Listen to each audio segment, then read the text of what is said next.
Okay, welcome to today's video, and today we are at Spurn Point, which is on the east coast, just above or to the east of Hull, and can be a bit of a dangerous place. I've got to watch myself today because it's a peninsula that stretches right the way out across the Humber estuary, and a few years ago there was a bit of a washout where some of the peninsula got washed away, and you are prone to being cut off by the tide for a couple of hours. So high tide, I think, is about 1 or 2 o'clock today. We're going to double check on that one.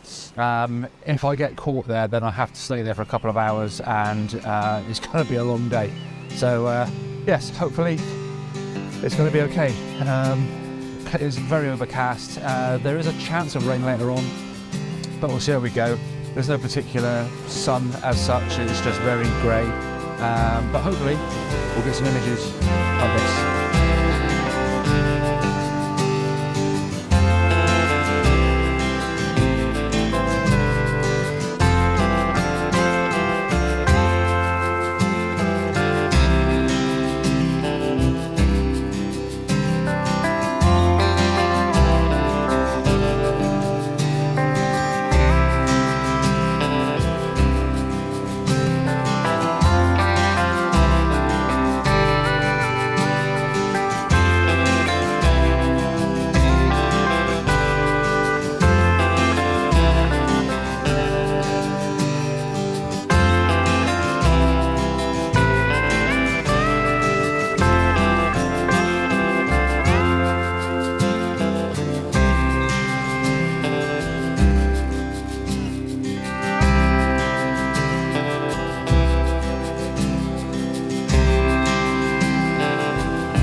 Well, after walking what seemed like hours, I finally stumbled across my first composition. Here we go. Not liking this at all. Right, we've got something big coming in.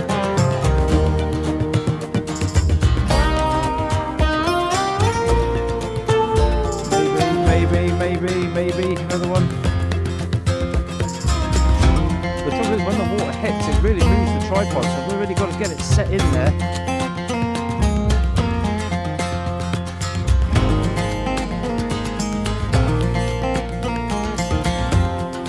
Keeping an eye on the back.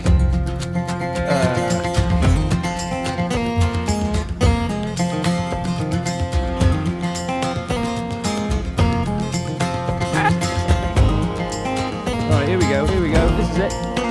Oh my goodness me.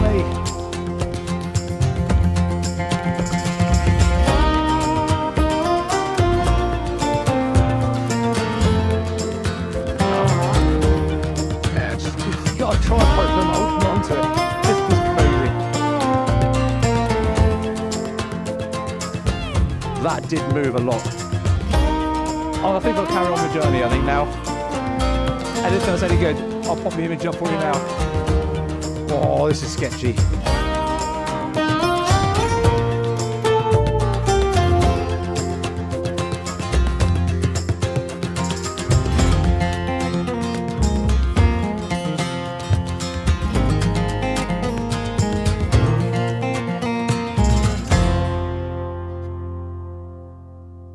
So, I've just turned my back on the sea, which sometimes is a bad idea. and it's coming in quite close. But just a quick one, as I was packing my gear away, it's just over there by the stake, just over there, I saw this little, I think they're called a groin anyway. I think obviously it held up a pier or something at one point. And where there was like a tie hole, some pebbles and stuff have got stuck inside there and weathered away, and you've got all this beautiful patterning of the wood as it's being washed away and gradually eroded.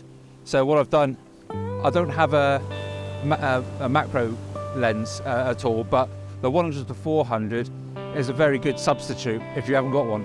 So what I've done is I've just put it into portrait orientation. This will probably end up as a square crop, I expect, but I've just cut out everything and just focused in on the little rock that's just holding on for dear life in that little hole. So I'll put the image up for you now, and as with all the images today, there'll be a gallery at the end of the video, and I'll have all the information tagged on the side there. So this is the image. Oh, that was a bit close.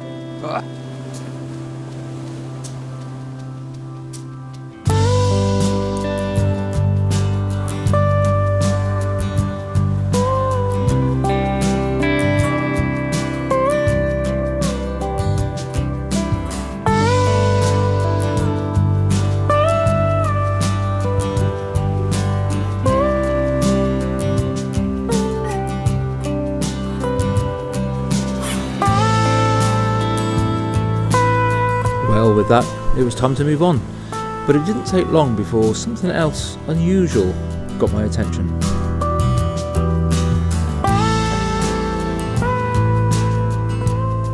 Well, this is one of those images that I'm not sure whether it's going to work or not. Now, bear with me on this, because if this was a path, it would be lovely seeing the path winding off into the distance to whatever's going on in the distance.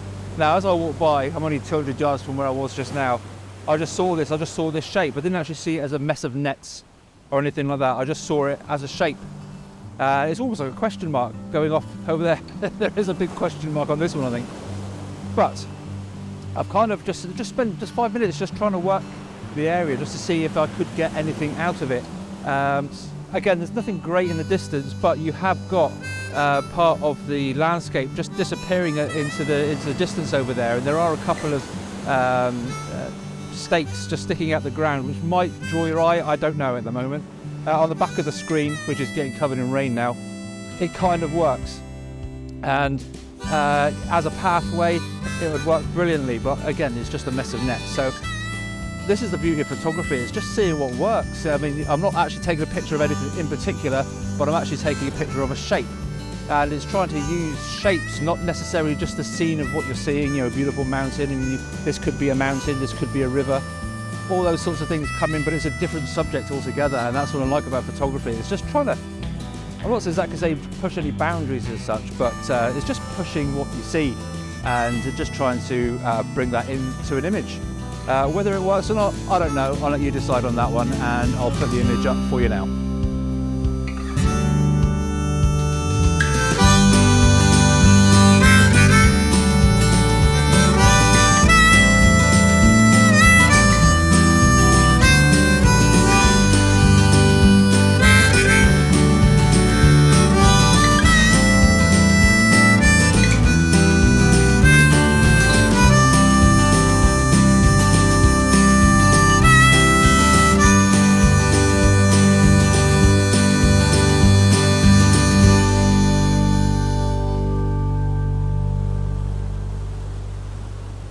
After that last image, I've come along and I'm still going to make use of all these fantastic stakes, posts, groins, whatever we're going to call them, sticking out of the sand. And what I've done is I've really come down purposefully low. And I know, as I said before, about having the post sticking up above the horizon. I think this is where it's might be okay to do so. I'm looking at it, and what I've got is I've got the two posts, and I've got the lighthouse slap bang in the middle of the posts, and it almost looks like the post at the front, which is also the smallest of them, is the biggest in the picture. So I've kind of worked them out on the thirds. So I've got that one on the thirds, and I've got the bigger one on the thirds.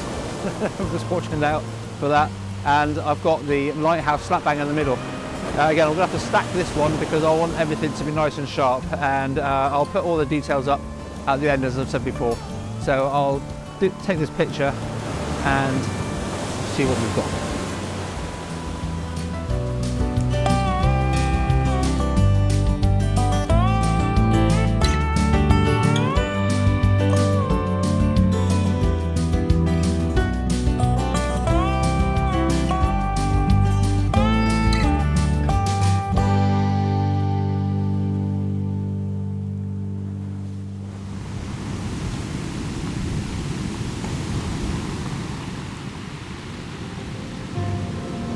After spending a good hour trying to find an image with the lighthouse as the main subject, I decided to turn my attention to the sea, and this is what I got.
Alright, well that's making me a bit nervous, so I'm going to head back to the car now. I think it's about an hour and a half down the coast.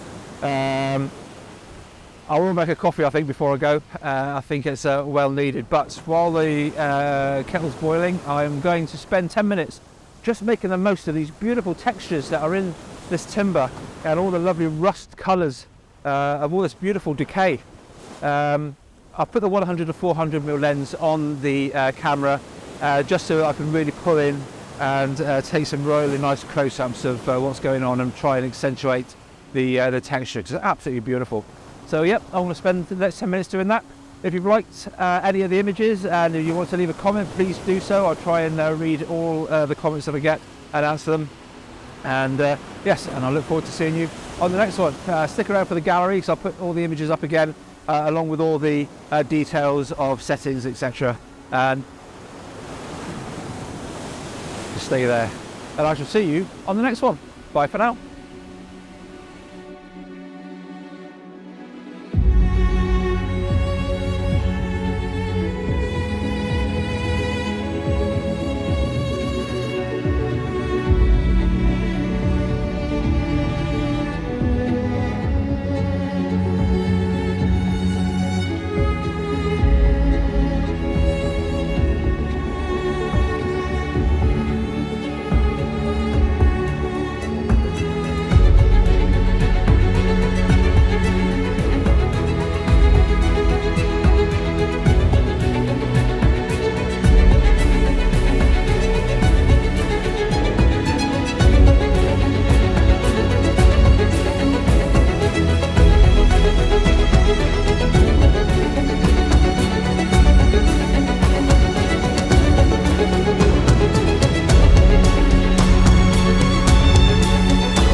Wow.